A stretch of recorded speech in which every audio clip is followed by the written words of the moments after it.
আমি প্রায় রাত 8টা পর্যন্ত নির্বাচনের কাউন্টিং এগিয়েছিলাম, অনেকগুলি আসনে এগিয়েছিলাম।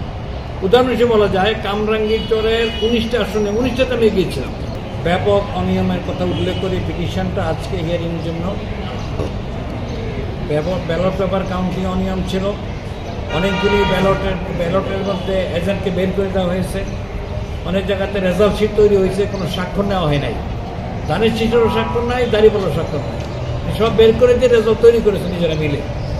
এই সমস্ত অভিযোগে আমরা নির্বাচনের মামলা করেছিলাম।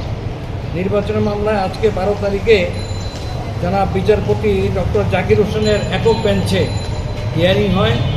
সেই হিয়ারে এই অনিয়মগুলি আমরা তুলে ধরি এবং তুলে ধরে সেই বিষয়ে আমরা নাতিদীর্ঘ ডকুমেন্ট প্লেস করি। শিয়া বাটার ও ভিটামিনে সমৃদ্ধ লিলি বিউটি সোপ, তারুণ্যময় উজ্জ্বল ত্বকের জন্য। আমাদের অ্যাপ্লিকেশনকে অ্যাকসেপ্ট করেন এবং নির্বাচন কমিশনকে নির্বাচনের ব্যালট পেপার এবং আনুষঙ্গিক রেজাল্ট শিট সহ সমস্ত ডকুমেন্টকে প্রিজার্ভ করার নির্দেশ দেন।